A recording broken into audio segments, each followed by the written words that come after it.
So our next reader is an MFA fiction writer. I'm going to wait till the end to give you their name because I want to see if we can guess who it is. He is not short. He is really hot.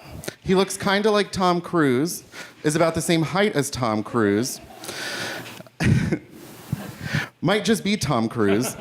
And when not cutting his own hair or looking for his jewel, he spends his time at the gym, like a lot of time because he's really jacked. So our next reader is MFA fiction writer Ryan Molloy. Oh wait, don't come up. I forgot, I got so excited I forgot to read his MASH. Ryan's gonna live in an apartment in Toledo, Ohio with Eddie Murphy, where his children will be 3 all-girl horses, and he will support them as a waiter. He will have 2 publications, the first of which will be dedicated to George W. Bush. Ryan Molloy.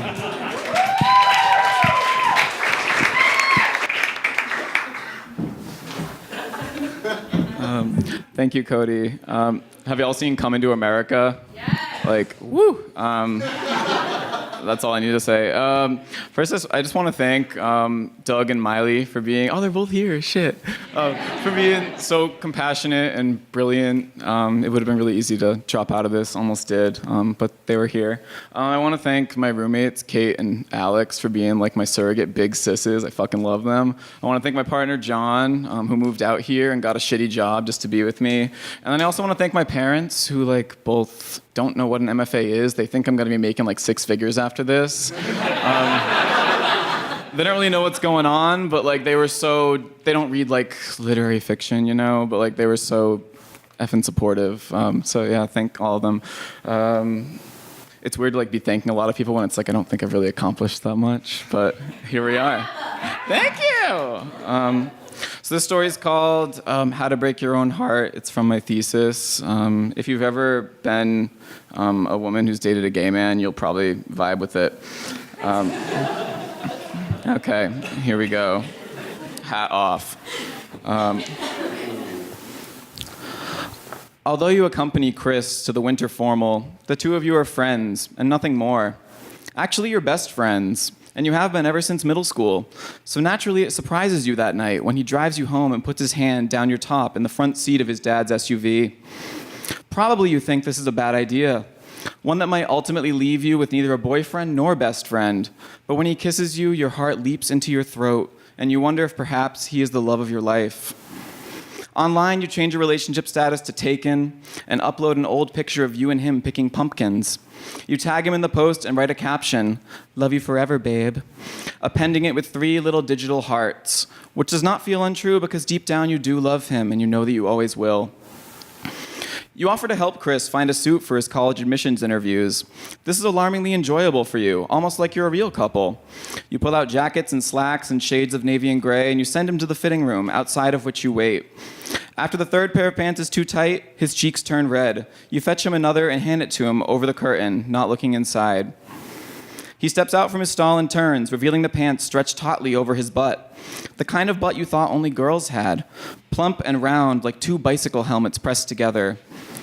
You slide 2 fingers into his waistband and tug, the way your mother taught you. A saleswoman walks over, offering to grab the next size. Chris looks at you nervously, and you wave her off, choosing to get them yourself. After all, he is your boyfriend. When your mother suggests that Chris come over for dinner, you say yes and quickly regret it. She always remarked what a sweet boy he is, but you wonder if things might change now that the 2 of you are together. To your surprise, though, nothing does. As always, Chris dazzles her, first with his table manners, and then with his knowledge of post-World War II American literature, both of which you'd had no idea he possessed. The night ends with him giving her a peck on the cheek, and you walking him outside, where he presses you onto the hood of his dad's SUV and kisses you. There's something mysterious of how his hands wander over your shoulders, your back, your lower back, as though he is a swami and you his crystal ball. But this is all new to you. You close your eyes and enjoy it. When you come back inside, your mother makes a face. "Be careful," she says. "You don't want to ruin a good thing." You roll your eyes because you can hardly imagine a time when you and Chris were any happier.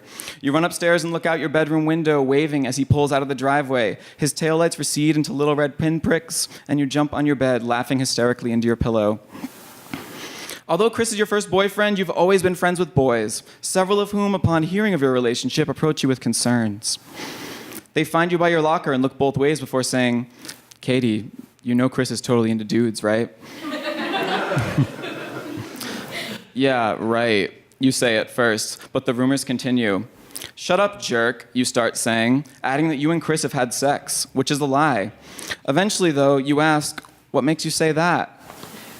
One of your friends says it's because Chris gets naked when showering after gym class, whereas the other boys stay in their bathing suits. Another one tells you he heard that Chris gave Billy Hopkins a blowjob under the bleachers during the homecoming game, which raises a red flag for you because you were sitting with Chris that night and you remember him leaving for a spell during halftime. Still, there have never been any secrets between you and Chris. He was with you after they took out your wisdom teeth and you, doped up on painkillers, peed yourself while in line at the grocery store. And you were there that night in the woods when he first smoked pot and had a panic attack beneath a pine tree. So whatever you hear about him, you stow away in a low-lying part of your brain, a part of your brain that gets wiped clean every time you kiss him. One night by the lookout point, as you and Chris make out in his car, his phone vibrates. He snatches it, but not before you see that it's a message from Billy Hopkins. Who is it, you ask? That kid Billy, probably asking about our government homework. You do not tell him about the rumors. Instead, you say, I hear that kid's gay. He might be, Chris says, staring out the windshield. You guys would make a cute couple, you say. Ha ha ha, you add when he doesn't laugh. He takes a rip from his bong. If I were into guys, he says, I'd want someone a little more feminine. He leans into you and kisses you, exhaling into your mouth. It tastes skunky, the twice-smoked smoke. The thought seems so ridiculous now, Chris and Billy. And if it were true, how could one explain the way he kissed you? So passionate and clumsy. Okay, you admit it's very clumsy. How he sticks out his tongue and presses his face to yours. How he gently grips and twists your breasts as though tuning a radio. But young love, you've heard, is supposed to be messy. When Chris leaves the car to go pee behind a tree, you grab his phone and look at the message from Billy, which was only him asking about a due date for a project. You are so relieved you want to scream. Actually, it reminds you of being on all those pills from the orthodontist. Your face burns like a bag of microwave popcorn ready to blow. But isn't that also how love's supposed to feel? In ceramics class, you make Chris an ashtray in the shape of a heart because the other two girls who you're partnered with are also making projects for their boyfriends, a cereal bowl and a piggy bank, respectively. The three of you talk about your boyfriends, comparing them like pets or children, something that's surprisingly fun. You tell them how Chris alphabetizes his records, the silly face he makes when he blows on them before dropping the needle, and how he thinks Fleetwood Mac is the greatest band to ever exist.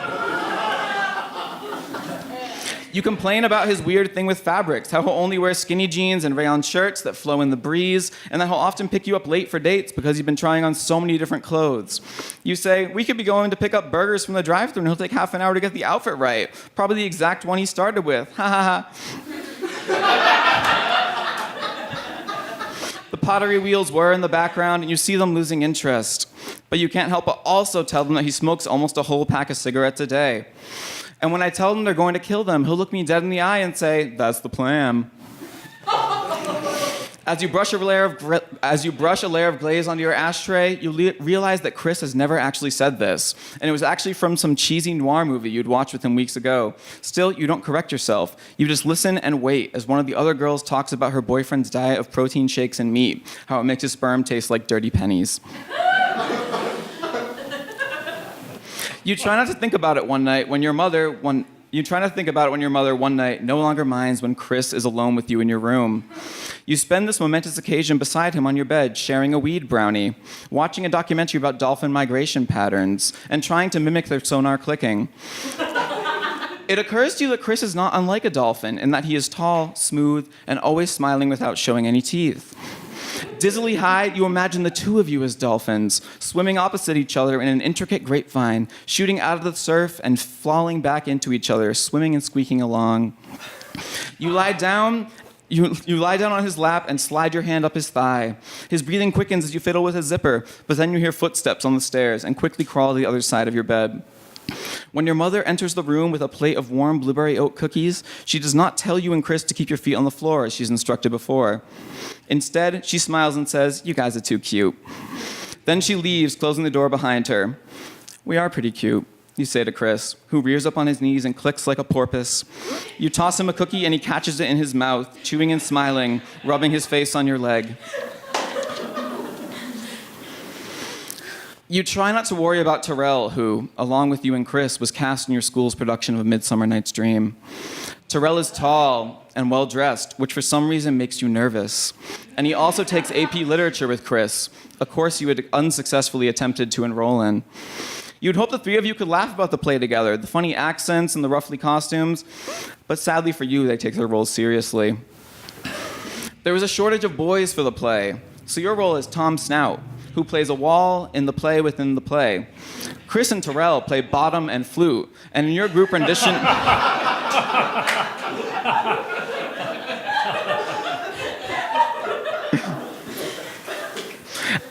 Chris and Terrell play bottom and flute, and in your group rendition of Pyramus and Thisbe, the two of them must share a kiss through you, the wall.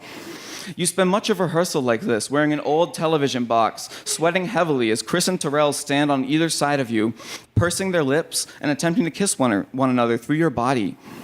You wonder on each of these afternoons if this is what your life has become, a comedic play within a play in which Chris loves someone else and you are nothing but a wall of obstructive bricks. Obstructive bricks, yeah. One day, your drama instructor reminds you to step aside so they can actually kiss. And when you do, you trip and fall on your face. But at least you don't pee yourself. And at least Chris helps you back up. Thanks, guys.